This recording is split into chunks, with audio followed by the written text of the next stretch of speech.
दररोज पोट साफ होत नसेल तर तुम्ही तुमचे आजार वाढवत आहात. बद्धकोष्ठता, कॉन्स्टिपेशन ही खूप कॉमन समस्या आहे, पण तेवढीच दुर्लक्षित. कारण पोट साफ राहण्याचं इम्पॉर्टन्सच आपल्याला माहिती नाहीये. सर्वेनुसार 5 पैकी एका माणसाला कॉन्स्टिपेशन असतं. म्हणजे एवढी ह्याची तीव्रता ही मोठी आहे. नमस्कार, मी डॉक्टर प्रेरणा बेरी, ऊर्जा वेलनेस या यूट्यूब चॅनलमध्ये तुमचं स्वागत आहे. आज आपण कॉन्स्टिपेशनची लक्षणं, कारणं, घरगुती उपाय आणि आहारातले बदल यावर बोलणार आहोत. कॉन्स्टिपेशन हा खूप मोठा विषय आहे खरं तर. त्यामुळे आपण 2 किंवा 3 पार्टसुद्धा होऊ शकतात. आज आपण हा पार्ट 1 घेऊयात आणि पार्ट 2 मध्ये आपण आयुर्वेदिक उपाय, पंचकर्म, लाईफस्टाईलमधले चेंजेस याच्याबद्दल बोलूयात. कॉन्स्टिपेशनची लक्षणं: रोज पोट साफ न होणे, 2-3 दिवस सलग मोशन न होणे, कडक किंवा कठीण होणे, जास्त वेळ बसावं लागणे, पोट साफ होतं पण समाधानकारकपणे होत नाही, पोट फुगणे, गॅसेस, ढेकर, भूक कमी होणे, पोटात एक जडपणा, अंगामध्ये एक प्रकारची सुस्ती येणे, जिभेवर पांढरट थर येणे, त्वचेच्या समस्या म्हणजे पिंपल्स, डल स्किन, अशी बरीच लक्षणं ही केवळ पोट साफ न होण्यामुळे उद्भवू शकतात. तर यामध्ये धोक्याची लक्षणं कोणती? मोशनमधून रक्त येणे, वजन अचानक कमी होणे, वारंवार उलटी, पोटदुखी किंवा स्किन ॲलर्जीज. अशा प्रकारे कॉन्स्टिपेशन हे तुमच्या अनेक रोगांचं मूळ असू शकतं आणि जर का तुम्ही वेळीच लक्ष दिलं तर पाईल्स, फिशर्स, IBS, त्वचारोग किंवा सौंदर्य समस्या ह्या सुद्धा टाळता येऊ शकतात. कॉन्स्टिपेशनची कारणं काय काय असू शकतात? आधी कारणं सांगते, कारण कारण समजून घेणं हे जास्त महत्त्वाचं आहे, म्हणजे आपण त्यावर योग्य उपाय करू शकतो. तर सगळ्यात महत्त्वाचं कारण म्हणजे वेळेवर न जेवणे, रात्री उशिरा जेवणे किंवा थोडं थोडं सतत हे खात राहणे. म्हणजे आपलं बॉडी क्लॉक हे जेवणासाठीचं बॉडी क्लॉक हे सेट नसणं हे सगळ्यात महत्त्वाचं कारण आहे. त्यासाठी आपलं एक रुटीन फिक्स असणं, जेवणाचं रुटीन. यावरही मी एक व्हिडिओ केलेला आहे की जेवणाच्या वेळा ह्या कोणत्या असाव्यात की जेणेकरून आपलं पचन हे चांगल्या पद्धतीने होतं.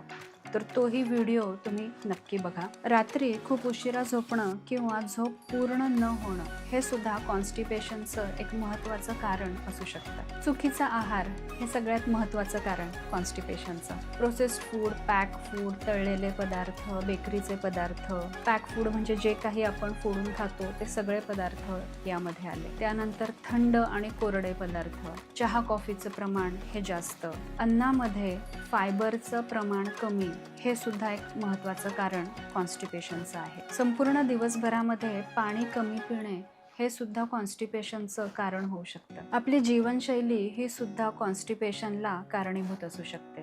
शारीरिक हालचाली कमी, बैठी कामं आणि व्यायामाचा संपूर्णतः अभाव हे सुद्धा कॉन्स्टिपेशनचं एक कारण आहे. कॉन्स्टिपेशनसाठी मानसिक कारणं सुद्धा कारणीभूत ठरतात. स्ट्रेस, अँझायटीमुळे सुद्धा कॉन्स्टिपेशन होऊ शकतं, कारण याचा गट ब्रेन ॲक्सेसमुळे आपल्याला हा परिणाम दिसून येतो. काही आजारांशी संबंधित सुद्धा कारणं आहेत, म्हणजे हायपोथायरॉइडिझम, डायबिटीस, IBS, PCOS, मेनोपॉजमध्ये सुद्धा आपल्याला कॉन्स्टिपेशन हे दिसू शकतं. काही औषधांमुळे सुद्धा कॉन्स्टिपेशन दिसतं, जसं की आयर्न सप्लिमेंट समजा तुम्ही घेत असाल तर त्यामुळे सुद्धा तुम्हाला तेवढ्या काळापुरतं हे कॉन्स्टिपेशन असू शकतं. आणि वयानुसार सुद्धा हे कॉन्स्टिपेशन दिसतं, कारण आतड्यांची ताकद ही कमी झालेली असते, त्यामुळे हे लक्षण आपल्याला दिसून येतं. कॉन्स्टिपेशन दूर करण्यासाठी किंवा पोट नीट साफ राहण्यासाठी म्हणून तुमचं मॉर्निंग रुटीन हे कसं असलं पाहिजे हे आता आपण बघूया. सकाळी उठल्या उठल्या 1 ग्लास गरम पाणी समजा तुम्ही घेतलं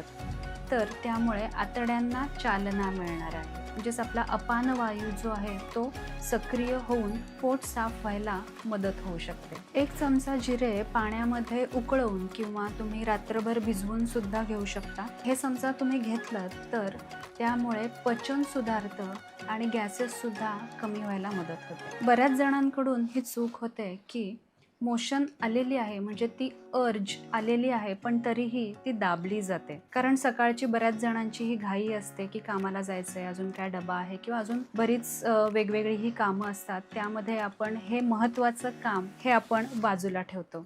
तर हे अगदीच तुम्ही करू नका. जेव्हा तुम्हाला अर्ज आलेली आहे त्याच वेळी मोशनला जाणं हे खूप गरजेचं आहे. आणि मोशनची एक फिक्स वेळ तुम्ही समजा ठेवली तर त्याने सुद्धा पोट साफ राहण्यासाठी मदत होऊ शकते. त्यानंतर सगळ्यात महत्त्वाचं म्हणजे मोशनसाठी योग्य तेवढा वेळ हा दिला गेला पाहिजे. जरी तुम्हाला कितीही घाई असली तरीही ही सुद्धा एक अगदी महत्त्वाची क्रिया आहे. आणि हे समजा पोट व्यवस्थित साफ झालं तर बरेचसे तुमचे आजार हे टाळले जाणार आहेत. त्यामुळे योग्य तेवढा वेळ हा दिला गेला पाहिजे. सकाळच्या वेळेमध्ये थोडंसं वॉकिंग, स्ट्रेचिंगची सवय लावून घ्या. योग, प्राणायाम, एक्सरसाइज यामुळे तुमच्या आतड्यांची हालचाल जी आहे ती वाढणार आहे, त्याला गती मिळणार आहे आणि त्यामुळे सुद्धा पोट साफ राहणार आहे. रात्री काळे मनुके किंवा अंजीर भिजवून ठेवा आणि ते पाणी प्या आणि ते चावून खा. अशा प्रकारे तुमचं मॉर्निंग रुटीन थोडंसं फिक्स करा. तुम्हाला नक्की याचा फायदा दिसून येईल. सकाळी उपाशीपोटी चहा कॉफी टाळा, थंड पाणी टाळा, मोबाईल वापरू नका आणि तुमचं एक रुटीन फिक्स करा. सकाळचे हे बदल नक्की करून बघा आणि तुम्हाला यातून काय फायदा झाला आहे हे आम्हाला कमेंटमध्ये नक्की शेअर करा. घरगुती उपायांमध्ये इसबगोल, सब्जा, त्रिफळा चूर्ण, तूप आणि एरंडेल तेल याबद्दल माहिती सांगते. रात्री झोपण्यापूर्वी 1 चमचा इसबगोल कोमट पाण्यामध्ये तुम्ही घेऊ शकता. यामुळे फायबर्स हे जास्तीत जास्त मिळतात, बोलस चांगल्या प्रकारे फॉर्म होतो आणि सकाळी पोट साफ राहायला मदत होते. 1 चमचा सब्जा सुद्धा तुम्ही पाण्यामध्ये टाकून घेऊ शकता. ह्यानी सुद्धा फायबर्स हे शरीराला जास्त प्रमाणात मिळतात आणि पोट साफ राहायला मदत होते. त्रिफळा चूर्णाने सुद्धा खूप चांगला फायदा दिसून येतो. बरेच लोक घेतही असतील, पण त्रिफळा चूर्ण हे तुम्ही जास्त काळ घेतलं तर तुमच्या आतड्यांमध्ये काही दिवसांनी ड्रायनेस येण्याची ही शक्यता असते. त्यामुळे हे तुम्ही किती दिवस वापरलं पाहिजे ह्यासाठी डॉक्टरांचा सल्ला नक्की घ्या. अर्धा चमचा त्रिफळा चूर्ण हे तुम्ही रात्री गरम पाण्याबरोबर घेऊ शकता. याने सुद्धा सकाळी पोट चांगल्या पद्धतीने साफ होतं. रात्री दुधामध्ये किंवा गरम पाण्यामध्ये 1 चमचा तूप टाकून तुम्ही घेऊ शकता.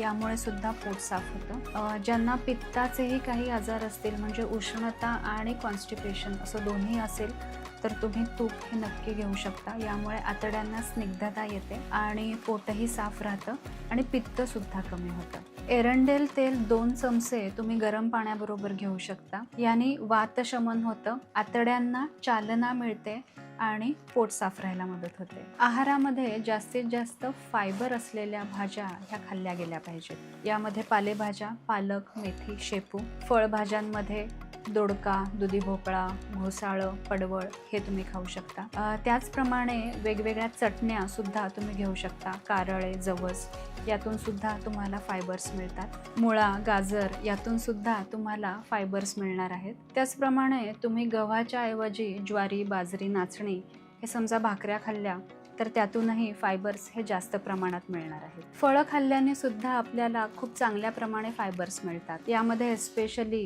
पेरू, पपई, डाळिंब यातून आपल्याला भरपूर फायबर्स मिळतात. त्यामुळे ही फळं अगदी रेग्युलरली खा. आणि सगळ्यात महत्त्वाचं, फळांचा रस नाही म्हणजे ज्यूस नाही तर फळं ही खाल्ली गेली पाहिजेत, तरच तुम्हाला फायबर्स मिळणार आहेत. आता जेव्हा तुम्ही फायबर्सचं प्रमाण वाढवताय तेव्हा पाणी सुद्धा योग्य मात्रेमध्ये हे प्यायलं गेलं पाहिजे. म्हणजे 8 ते 10 ग्लास पाणी, आणि ते सुद्धा समजा तुम्ही कोमट गरम पाणी प्यायलं तर नक्कीच याचा जास्त चांगला फायदा दिसून येईल. पोट साफ राहण्यासाठीचे आज जे काही मी बदल सांगितलेले आहेत ते तुम्ही नक्की करून बघा आणि याचे तुम्हाला काय फायदे होत आहेत ते आम्हाला कमेंटमध्ये नक्की कळवा. हा व्हिडिओ समजा तुम्हाला आवडला असेल तर लाईक आणि शेअर करा आणि चॅनेलला सबस्क्राईब करायला विसरू नका.